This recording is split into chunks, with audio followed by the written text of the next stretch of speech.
User Generated Content aujourd'hui. Là, je vais aller chercher le titre, oups, que je vais mettre ici. Tu pourras le retirer en cliquant ici dans quelques secondes.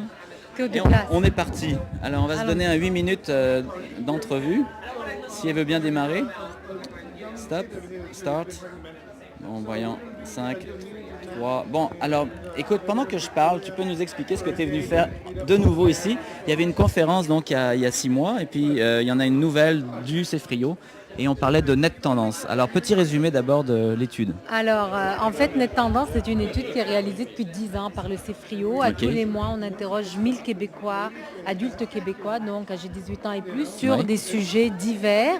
Et puis, au mois de mars 2010, on les a interrogés sur leurs usages des médias sociaux, réseaux sociaux, blogs, wiki, Twitter, etc.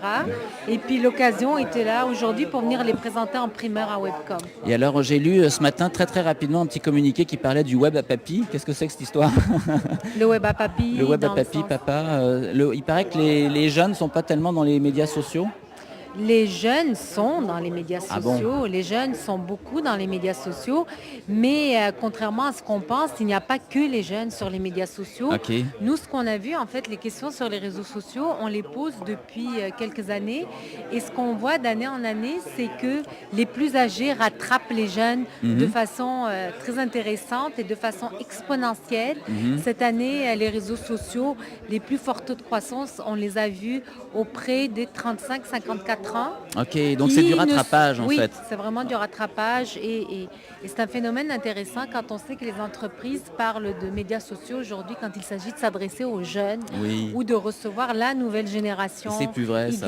C'est plus vrai. C'est toute la société qui s'y met. Jusqu'à 54 ans, on y est intensivement. Parfait. Un petit peu moins les 55 ans et plus, mais je dirais qu'il y a des usages dans lesquels ils se démarquent. Dans 3 ans, je vais grossir les statistiques. Donc tu disais qu'il y a une démarcation. Il y a des usages qui se démarquent auprès des plus âgés. Par exemple, dans tout ce qui est expression sur les blogs, ils sont pas mal présents comparativement à d'autres usages de réseaux sociaux. C'est ça. Et alors, parle-moi des mesures, parce que Sandrine devait faire cette entrevue que tu connais bien, Sandrine Promtep, et malheureusement, donc, elle est souffrante ce matin, mais elle m'a dit qu'elle voulait parler avec toi de mesures. C'est que les mesures que vous aviez pour les enquêtes du CEFRIO pour mesurer donc l'usage d'Internet par les Québécois changent au fil des années. Alors, est-ce que tu peux nous parler de ça? Alors, en fait, c'est des nouvelles questions. Ce qui change, c'est les thèmes. On inclut de nouvelles thématiques. Il y a quelques années, on mesurait Internet, le taux de pénétration d'Internet et puis quelques usages autour de l'Internet. Aujourd'hui, comme je le disais ce matin, le taux de pénétration d'Internet, on continue à le mesurer, mais ce n'est plus la question. À 75% de taux de pénétration, on ne s'attend plus à des croissances faramineuses. Et on sait que c'est mainstream maintenant, de toute façon. C'est incontournable. Tout à fait, c'est incontournable. Et ce qui est intéressant de voir aujourd'hui, c'est les usages.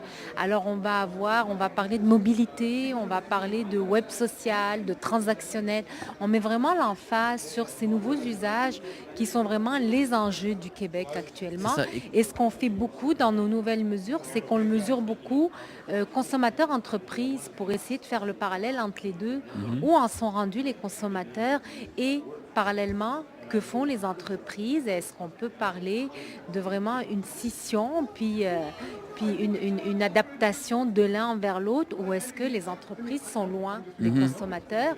Et c'est la conclusion à laquelle on arrive aujourd'hui par rapport aux médias sociaux, que les Québécois y sont intensivement. Il y a des taux de croissance par rapport aux réseaux sociaux, donc Facebook, LinkedIn, etc., qui sont faramineux, de l'ordre de plus de 40%, alors que les entreprises n'y sont pas. Les entreprises québécoises qui sont sur Facebook sont de l'ordre de 12%, qui ont un blog 5%, sur Twitter 4%. Alors on s'entend que les entreprises n'y sont vraiment pas du tout. D'accord, donc il ne nous reste plus qu'à inviter les entreprises à investir. Surtout que j'imagine que ça pénalise au niveau d'abord du Québec, du marché intérieur, mais aussi au niveau international, quand on parle de rayonnement. Oui, parce que c'est une ouverture des frontières et puis c'est autant gérer les entreprises qui sont le plus, c'est les entreprises de la région métropolitaine de Montréal au Québec. Alors on se dit, compte tenu de l'ouverture qu'on a quand on est à Montréal, pourquoi pas les entreprises en région? Oui, exact. Tu te dis, ça te donne une vitrine que tu ne pourrais pas avoir autrement que d'être sur le web, que ce soit via un site, un blog, un wiki ou autre.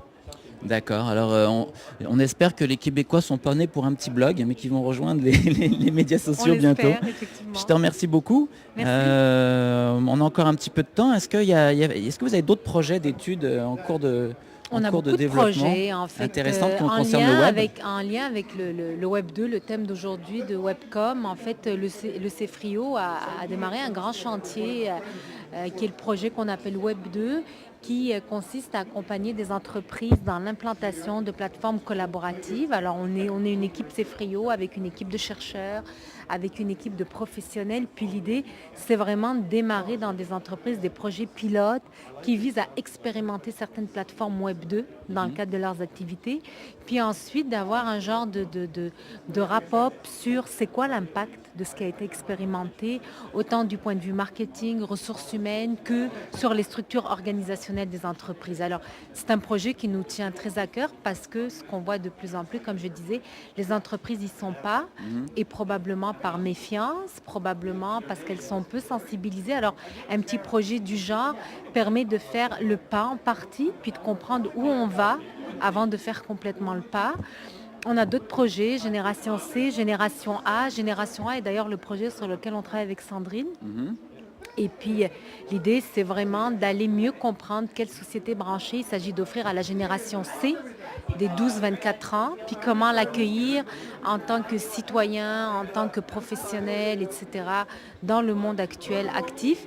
Et la génération A, qui est la génération des aînés, donc A pour aînés, c'est vraiment de mieux comprendre quelle société branchée offrir aux aînés. On pense que les aînés ne sont pas, mais la moitié des aînés québécois aujourd'hui sont sur Internet. Alors, il va falloir qu'on coupe parce qu'on arrive au bout de notre petite bloc de 10 minutes, mais je te remercie beaucoup. Merci, ça m'a fait plaisir. Oui, on est content que le CFRIO soit toujours là pour éclairer un petit peu l'avenir des technologies au Québec. Ça nous fait plaisir. Et puis, à très bientôt, probablement au prochain Webcom.